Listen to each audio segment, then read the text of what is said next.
ሰላም ተማሪዎች እንዴት ናችሁ? እንደምን ቆያችሁን? በዛሬው ቶፒካችን ደግሞ የግሬት ሂስትሪ ዩኒት 2 የመጨረሻው ቶፒክ የሆነው 2.6 ኢምፓክት ኦፍ ኮሎኒያል ሩል ኦን አፍሪካ የሚለውን እንመለከታለን። ስፔሻሊ በዚህ ቶፒክ ላይ ኮሎኒያሊዝም ወይም ቀኝ ግዛት አፍሪካ ላይ ምን አይነት ተጽዕኖ ወይም ምን አይነት ኢምፓክት አሳድሯል የሚለውን ነገር ግልጽ በሆነና አጠር ባለ መልኩ የምንመለከት ይሆናል። የመጀመሪያውና አንደኛው ኢምፓክት አፍሪካ ላይ ካደረሰባት ነገር ፖለቲካል ኢምፓክት ነው። ይሄ ማለት ምን ማለት ነው ብለን በምንመለከትበት ጊዜ አፍሪካ ሎስት ኢንዲፔንደንስ ኤንድ ፍሪደም። አብዛኞቹ የአፍሪካ ሀገራት ከኢትዮጵያ ውጪ ለማለት ይቻላል ፍሪደማቸውን ወይም ኢንዲፔንደንሳቸውን አለም ነፃነታቸውን ሙሉ ለሙሉ አጥተው ነበር። ቢኮዝ ሙሉ ለሙሉ በሚባል ደረጃ በአውሮፓውያን ኮንትሮል ስለተደረጉ ማለት ነው። ሌላኛው ነገር ደግሞ ዘ አፍሪካን ኢንዲጂነስ አድሚኒስትሬሽን ዌር ዲስትሮይድ።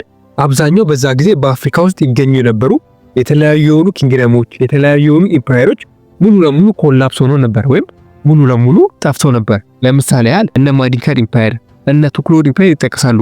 እነዚህና ሌሎች ኢምፓየሮች በአፍሪካ ውስጥ ይገኙ የነበሩ አብዛኞቹ ኪንግደሞችና ኢምፓየሮች ሙሉ ለሙሉ እንዲጠፉ ሆኗል ማለት ነው።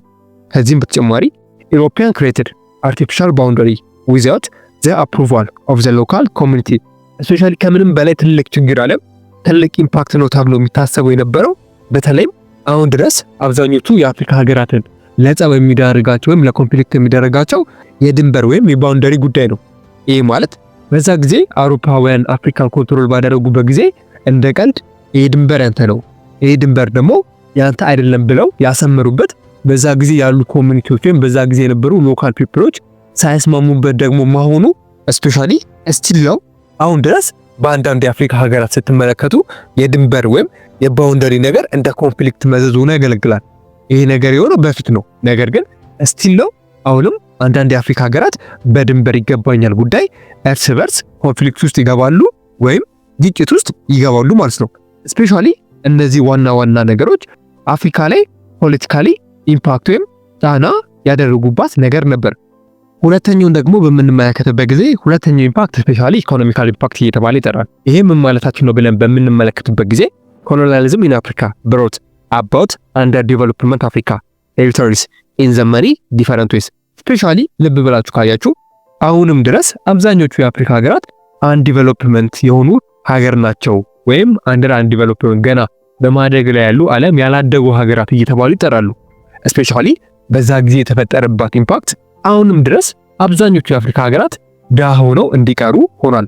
ምናልባት በአፍሪካ ውስጥ የተሻለ ኢኮኖሚ ያላት ሀገር ማናት ብለን በምንመለከትበት ጊዜ ምናልባት የተሻለ ኢኮኖሚ ያላት ሳውዝ አፍሪካ ናት። ስፔሻሊ ኢኮኖሚክ ላይ በምንመለከትበት ጊዜ አብዛኞቹ የአፍሪካ ሀገራት ያላደጉ ሀገራት እንዲሆኑ ምክንያት ሆኖ ነበር። አፍሪካን ሪሜንድ ኤ ሰፕላየር ኦፍ ሮ ማቴሪያል ፎር ኢሮፕ። ስፔሻሊ አፍሪካ ከሚባለው በላይ ሮ ማቴሪያሎቿን ወይም ጥሬ ዕቃዎቿን ለአውሮፓ ሰጥታ ነበር። በሌላ አባባል ስፔሻሊ በዛ ጊዜ አውሮፓውያን ያላትን ሮ ማቴሪያል ሙሉ ለሙሉ ጠራርጎ ወስዶ ነበር። አፍሪካውያንም በዛ ጊዜ የተወሰነ ሮ ማቴሪያል በንግድ አማካኝነት ለአውሮፓውያን ይሰጡ ነበር። ይሄ ደግሞ ከሚባለው በላይ ኢኮኖሚክ ላይ አፍሪካን ጎድቷል። ቢኮዝ አፍሪካ የራሷን ሮ ማቴሪያሎች ወይም የራሷን ጥሬ ዕቃዎች ራሷ እንዳትጠቀምበት አድርገዋት ነበር ማለት ነው። አፍሪካን ዌር ኖት አላውድ ኖት ኢንካሬጅ ቱ ጎ ማኒፋክቸሪንግ። ስፔሻሊ በዛ ጊዜ አፍሪካ ማኒፋክቸር እንዳታረግ ወይም ፕሮዳክት ዲቨሎፕ እንዳታረግ ትደረግ ነበር። ይሄ ማለት ምን ማለት ነው ብለን በምንመለከትበት ጊዜ አፍሪካ ራሷ ውስጥ የሆኑ ብዙ የሆኑ ሮ ማቴሪያሎች አለም ጥሬ ዕቃዎች አሉ። እነዛን ጥሬ ዕቃዎች ተጠቅማ እነዛን ሮ ማቴሪያሎችን ተጠቅማ የራሷ የሆነ ፕሮዳክት እንዳታመርት ትደረግ ነበር። ይሄ ደግሞ ኢኮኖሚኳ ላይ ትልቅ የሆነ ጫና ፈጥሮባት ነበር። The European had introduced modern education, but the introduction of colonial education made African abandon their indigenous technological skill and education. Especially አውሮፓውያን በዛ ጊዜ ትምህርትን አስፋፍቷል። ብዙ የአፍሪካ ሀገራት ላይ ብዙ አፍሪካውያንን ትምህርት አስተምረዋል። እሱ ጉዳት አልነበረውም። ጉዳቱ ግን ይሄ ነው። ስፔሻሊ ይሄ ትምህርት ይሰጥ የነበረው በኮሎኒያሊክ ሲስተም ነው። ማለትም ለምሳሌ ፈረንሳይ አንድን ሀገር ስገዛ ኖርማል ትምህርት አይደለም ስትሰጥ የነበረው የፈረንሳይን ትምህርት፣ የፈረንሳይን ቋንቋ፣ የፈረንሳይን ባህል ነበር በደንብ አድርጋ ታስተምር የነበረው። ይሄ ደግሞ አፍሪካውያንን እንዴት ጎድቷቸዋል ብለን በምንመለከትበት ጊዜ በተለይም አፍሪካውያን የራሳቸውን የሆነ ኢንዲጂነስ እውቀት ወይም ኖሌጅ ቴክኖሎጂና ስኪል ስፔሻሊ እንዳይጠቀሙበት አድርገው ነበር ማለት ነው። አፍሪካን ናቹራል ሪሶርስ ዌር ኤክስፕሎርድ ባይ ኤሮፓያን ኮሎናይዝ። በተለይም አፍሪካ ውስጥ ያሉት የተለያዩ የተፈጥሮ ሀብቶች አሊያም ናቹራል ሪሶርሶች በአውሮፓውያን ሙሉ ለሙሉ በሚባል ደረጃ እየተወሰዱ ወይም የተወሰዱበት ጊዜ ነበር። ይህ ደግሞ ኢኮኖሚኳ ላይ ትልቅ ኢምፓክትና ጫና ነበረው። ምክንያቱም ማግኘት ያለባትን ነገር እንዳታገኝ ስለተደረገች ማለት ነው። ስፔሻሊ በምንመለከትበት ጊዜ በዛ ጊዜ ብዙ የአውሮፓውያን ሀገራት አፍሪካ ውስጥ የሚገኙ የተለያዩ የሆኑ ናቹራል ሪሶርሶችን ኤክስፕሎይት አድርገዋል ወይም በደንብ አድርገው ተጠቅሞበታል።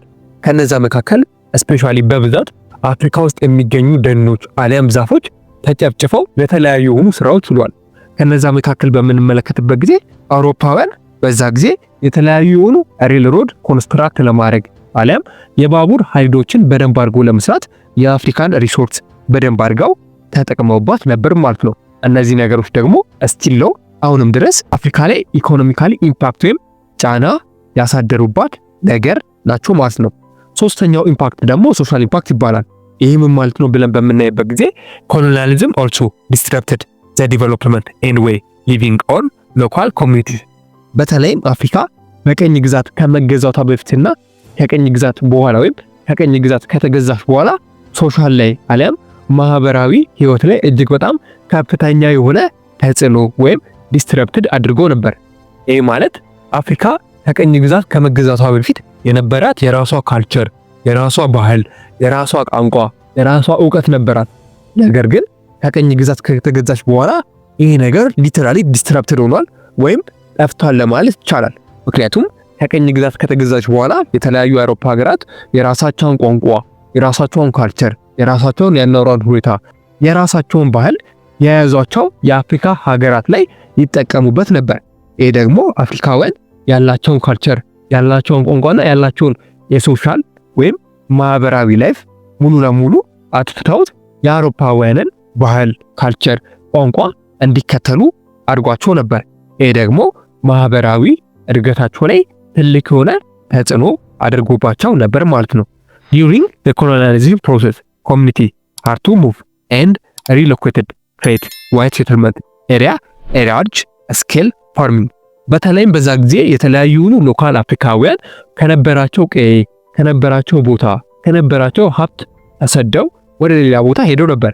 ይሄ የሆነበት ምክንያት ስፔሻሊ ወይም ከተለያዩ የአውሮፓ ሀገራት የመጡ ነጮች ሰፋሪዎች አፍሪካ ሎካል ፒፕሎች ይኖሩበት የነበሩት ቦታ ላይ ሴትል ስላደረጉ ወይም እዛ አካባቢ ላይ ስለሰፈሩና መኖር ስለጀመሩ ስፔሻሊ አፍሪካውያን የገዛ መንደራቸውን የገዛ ሀብታቸውንና የገዛ ቦታቸውን እየተዉ ወደ ሌላ ቦታ እንዲሰደዱ ወደ ሌላ ቦታ ሙቭና ማይግሬት እንዲያደርጉ አድርጓቸው ነበር። ይሄ ደግሞ ሶሻል ላይ ወይም ማህበራዊ ህይወታቸው ላይ ትልቅ የሆነ ተጽዕኖ ነበረው ማለት ነው። ኮሎናይዜሽን also brought about different types of diseases። ይህ ቀኝ ግዛት በተለያዩ የአፍሪካ ቦታዎች ላይ የተለያዩ የሆኑ ዲሲሶች ወይም የተለያዩ የሆኑ በሽታዎች እንዲስፋፉ ምክንያት ሆኖ ነበር፣ የሰውም የእንስሳትም። በተለይም ደግሞ በቦትስዋናና በዚምባብዌ አካባቢ የተስተዋለ ወይም የተስፋፋው በተለይም ካትሎችን ኢፒደሚክ የሚያደርግ ወይም የተለያዩ የሆኑ የቤት እንስሳቶችን የሚገል በሽታ ነበር። ስፔሻሊ በሽታ ከሚባለው በላይ በተለያዩ የአፍሪካ ሀገራት ስፕሪድ እንዲያደርግ ወይም እንዲዛመት አድርጎ ነበር።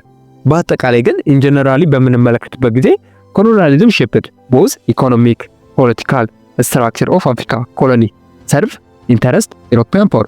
በተለይም ሙሉ ለሙሉ የአፍሪካ ኢኮኖሚ፣ ማህበራዊ እንዲሁም ፖለቲካዊ ስርዓት ሙሉ ለሙሉ ስትራክቸሩ ወይም አወቃቀሩን የቀየረ ነበር። ይህም ኔጌቲቭ ነገር አነሳን እንጂ በተለይም ኮሎኒያሊዝም ፖዚቲቭ አውትካም ወይም ጥሩ ጎኖችም ነበሩት ለማለት ይቻላል።